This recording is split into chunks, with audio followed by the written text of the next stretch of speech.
Waalaikumsalam warahmatullahi wabarakatuh. Perkenalkan, nama saya Musliha Wahyuningsi. Saya dari Universitas Cokro Aminoto Palopo, Fakultas Teknik Komputer. Di sini saya akan memaparkan materi mengenai meteorologi dan klimatologi. Lapisan udara dan ciri-cirinya. Pengertian dan peranan atmosfer. Atmosfer berasal dari bahasa Yunani, atmos atau uap, dan spaira yang berarti bola. Jadi, atmosfer dapat didefinisikan sebagai selubung berwujud gas yang mengelilingi bumi. Peran atmosfer yang pertama, mengandung gas yang dibutuhkan makhluk hidup, misalnya oksigen. Atmosfer menyaring sinar matahari supaya tidak berlebihan. Atmosfer menjerat panas hingga memperkecil perubahan suhu siang dan malam. Atmosfer menyebabkan terjadinya fenomena cuaca dan siklus seperti air, tanah, dan sebagainya. Atmosfer melindungi bumi dari benda langit yang jatuh ke bumi. Komposisi atmosfer. Atmosfer tersusun atas gas-gas utama dan gas-gas lain dengan volume lebih kecil. Gas utama yaitu yang pertama nitrogen, oksigen, argon, dan karbon dioksida.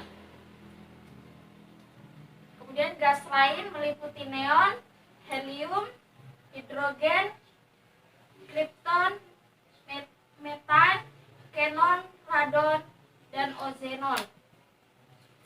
Lapisan dari atmosfer terdiri dari troposfer, stratosfer, mesosfer, termosfer, dan eksosfer.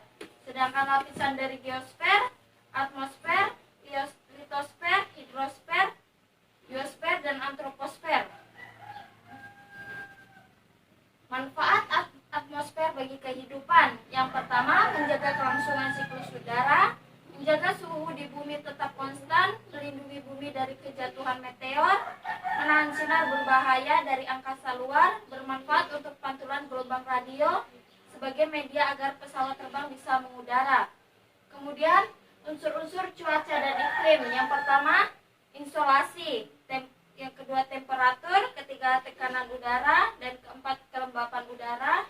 Yang kelima, angin. Yang keenam, hujan. Dan yang ketujuh, awan. Fenomena atmosfer. Yang pertama yaitu pelangi. Gejala yang terjadi pada atmosfer karena penguraian cahaya sinar matahari pada titik-titik air yang jatuh dari langit. Warna pada pelangi adalah merah, jingga, kuning, hijau, biru, nila, dan ungu. Biasa kita dengar dengan istilah Mejikuhibiniu. Terurainya cahaya matahari pada titik air menjadi pelangi adalah serupa dengan peristiwa terurainya cahaya pada prisma. Yang kedua yaitu halo, terjadi dari kristal es dalam awan sirus yang terletak pada ketinggian 5-10 km. Dilakukan troposfer atas. Halo berbentuk bulat namun kadang bentuk yang kelihatan dalam bentuk separuh bulat. Kemudian yang ketiga aurora. Fenomena pancaran cahaya yang menyala-menyala pada lapisan ionosfer sebagai akibat adanya interaksi antara medan magnetik di wilayah sekitar kutub bumi dengan partikel bermuatan yang dipancarkan oleh matahari. Kemudian kilat dan petir. Loncatan listrik antara awan dengan awan lain atau antara awan dengan bumi. Kemudian pengertian cuaca. Yang pertama, cuaca adalah nilai sesaat dari atmosfer serta perubahannya dalam jangka pendek di suatu tempat tertentu di permukaan bumi.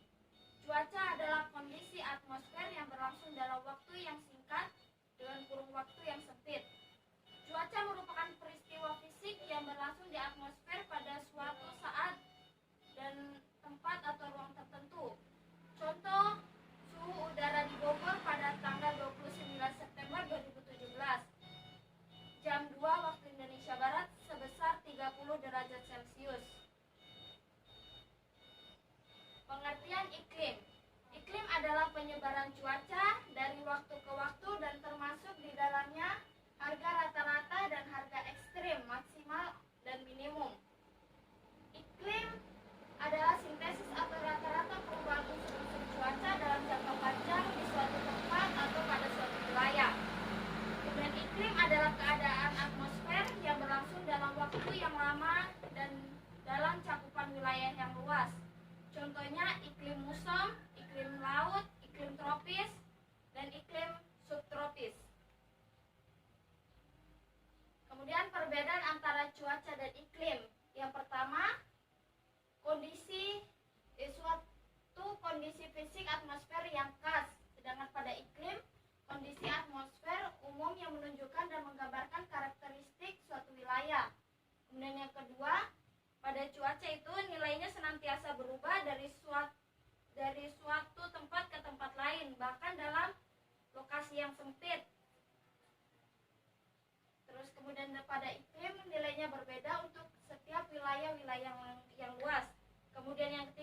nilainya berubah setiap saat.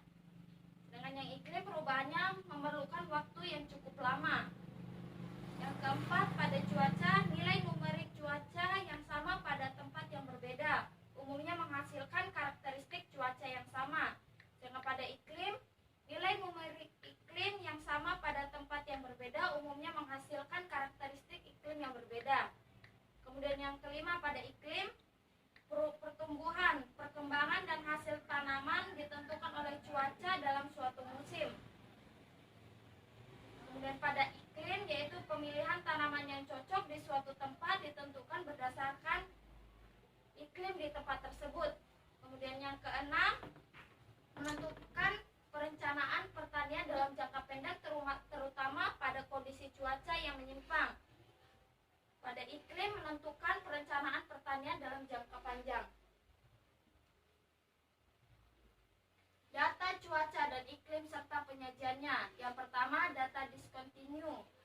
Karena data mudah kembali bernilai nol.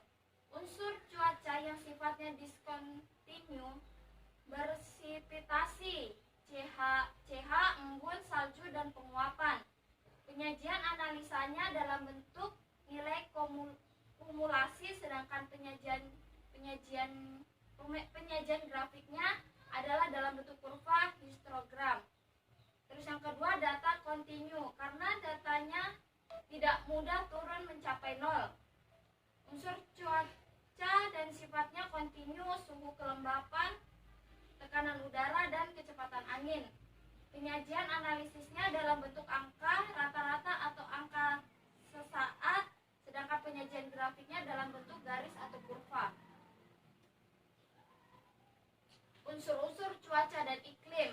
Yang pertama, radiasi matahari atau watt atau M². Yang pertama, energi matahari merupakan penyebab dari perubahan dan pergerakan dalam atmosfer sehingga dianggap sebagai pengendali iklim dan cuaca. Kedua, panasnya penyinaran dan lamanya penyinaran dapat diukur dengan menggunakan heliograf. Terus yang kedua, lama penyinaran matahari, jam atau persen. Lamanya penyinaran matahari ditentukan oleh posisi bumi mengelilingi bumi, seakan-akan bergerak 23/1 utara dan 23/1 selatan. Di Indonesia, lamanya matahari diukur selama 8 jam, mulai dari pukul 8 sampai dengan pukul 4 sore. Lamanya penyinaran matahari diukur dengan menggunakan alat Campbell stokas atau heliograf. Kemudian suhu udara atau derajat Celcius. Suhu udara adalah keadaan panas atau dinginnya udara. Alat untuk mengukur suhu udara atau derajat panas disebut termometer.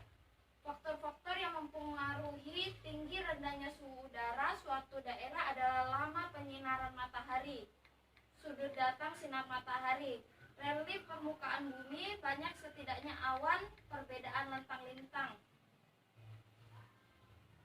Tekanan udara atau milibar atau MB. Tekanan udara menunjukkan tenaga yang bekerja untuk menggerakkan massa udara dalam setiap satuan luas tertentu. Tekanan udara semakin rendah apabila semakin tinggi dari permukaan laut.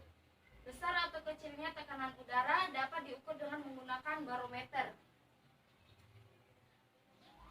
Kemudian angin, kecepatan knot, dan arah angin atau derajat. Angin adalah gerakan atau perpisahan massa udara dari satu tempat ke tempat lain secara horizontal.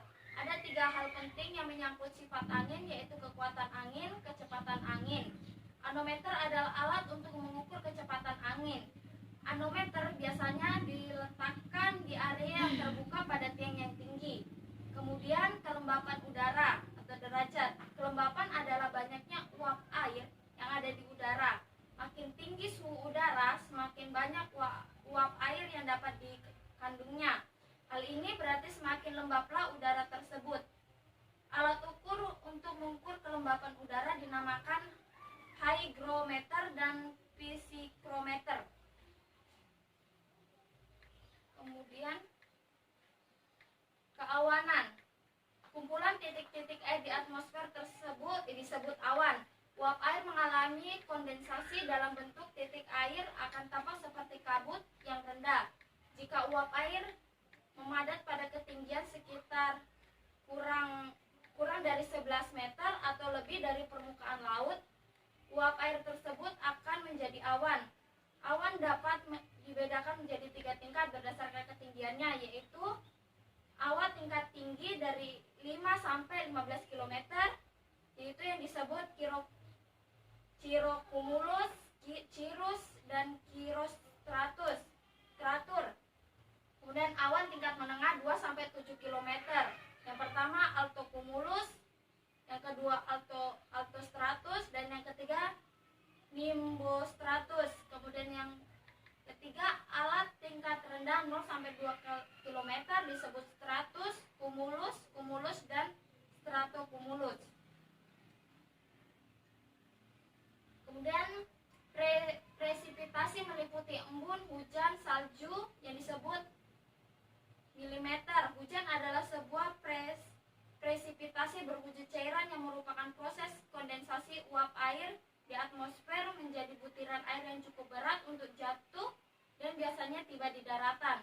Alat yang digunakan untuk mengukur curah hujan adalah penakaran hujan manual tipe observarium dengan gelas ukur milimeter serta penakaran hujan otomatis tipe Hillman.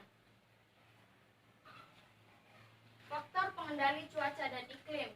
Yang pertama, altitude atau ketinggian tempat. Suhu udara di daerah dataran rendah lebih tinggi daripada daerah dataran tinggi atau pegunungan. Setiap kenaikan 100 meter, suhu udara turun 0,5 derajat Celcius. Berdasarkan variasi kekasaran pembukaan daratan digolongkan menjadi 3. Yang pertama, dataran tinggi lebih dari 700 meter dari permukaan laut, dataran menengah 400 sampai 700 meter dari permukaan laut, kemudian dataran rendah kurang dari 400 meter dari permukaan laut.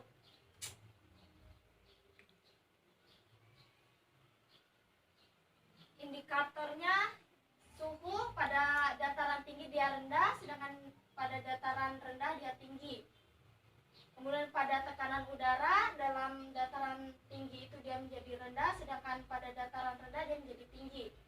Kemudian yang kelembapan pada dataran tinggi dia menjadi tinggi, sedangkan dataran rendah dia rendah. Kemudian altitude, letak atau derajat lintang. Garis lintang itu adalah garis yang melingkari bumi ditarik dari arah barat hingga ke timur atau sebaliknya, sejajar dengan ekuator atau garis khatulistiwa. Sudut datang sinar matahari dari wilayah yang berbeda di lintang rendah lebih besar daripada wilayah yang berbeda di lintang tinggi.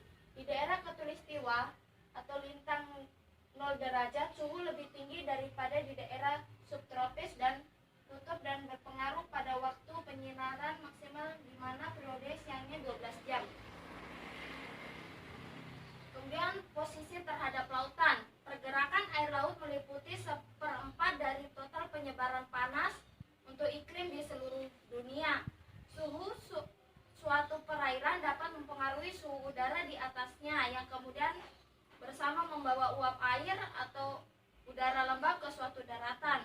Misalnya angin muson barat yang lembab yang melewati perairan yang kemudian melintasi Indonesia banyak menurunkan hujan di sebagian besar wilayah Indonesia. Kemudian halangan pegunungan atau topografi. Adanya perubahan suhu, tekanan, dan kelembapan di sekitar gunung menghalang menghasilkan fenomena angin lembah, angin gunung, dan hujan tropis orografis. Angin lembah adalah angin yang bertiup dari lembah gunung ke arah puncak gunung yang terjadi pada siang hari. Angin gunung adalah angin yang bertiup dari puncak gunung menuju ke lembah dan terjadi pada malam hari. Hujan orografi adalah hujan yang terjadi di daerah pegunungan. Kemudian gangguan-gangguan atmosfer, satu atau lebih unsur cuaca dan iklim atau terutama pancaran surya. Mekanisme mekanisme pembentukan cuaca dan iklim, yaitu faktor pengendali. Yang pertama, pancaran radiasi di permukaan surya. Terus yang kedua, letak lintang. Yang ketiga, ketinggian tempat. Keempat, posisi terhadap lautan. Yang kelima, pusat tekanan tinggi atau rendah. Kemudian yang keenam, aliran massa udara. Yang ketujuh, halangan oleh pegunungan. Kedelapan, arus laut. Dan yang sembilan, unsur cuaca dan iklim. Mengatur dari unsur-unsur yang pertama, penerimaan radiasi dan lama penyinarannya surya di bumi. Kedua, suhu udara, kelembapan udara, tekanan udara, kecepatan dan arah angin, evaporasi, presipitasi, dan yang terakhir suhu udara. Akan menghasilkan stratifikasi dan distribusi tipe cuaca dan iklim. Kemudian derajat lintang bumi mengendalikan penerimaan radiasi surya di tiap tempat sehingga mengatur seberan energi untuk proses biologi tumbuhan. Akibatnya terjadi perubahan temperatur antara derajat lintang bumi di seluruh dunia dalam hal intensitas penerimaan radiasi surya, panjang hari, suhu udara, dan juga presipitasi. Hal ini berakibat kepada sebaran keragaman varietas tumbuhan dan growing season atau periode tumbuhan aktif. Ketinggian tempat berpengaruh terhadap suhu udara, berhubungan erat dengan kenaikan tinggi tempat atau Papseret. Kemudian perpindahan pusat-pusat tekanan udara tinggi dan rendah semi permanen antara benua di belahan bumi. Perbedaan seperti contoh antara benua Asia dan Australia membagikan gerakan massa udara regional yang berganti arah tiap 6 bulan. Disebut aktivitas musim atau angin musim. Faktor membuktikan bahwa tipe angin ini telah membangkitkan pola distribusi air, hujan, dan musim hujan atau musim kemarau di sebagian pulau Indonesia. Selanjutnya juga mengakibatkan pola wilayah tanaman pangan dan tanaman perkebunan serta pola ketinggian pertanian. Hubungan antara cuaca dan iklim dengan kehidupan sekitar. Yang pertama yaitu hutan. Kondisi dan penyebaran vegetasi hutan. Terus yang kedua tanah. Pelapukan sifat kimia, kegiatan organisme dan tanah. Kemudian tanaman, yaitu fase perkecambahan menuju pasca panen. Kemudian yang keempat hama dan penyakit, tinggi rendahnya populasi hama. Kemudian yang kelima bangunan pertanian, tinggi bendungan, saluran drainase, kondisi mesin-mesin pertanian. Kemudian yang keenam modifikasi cuaca dan iklim, yaitu saluran irigasi, rumah kaca, dan rumah plastik.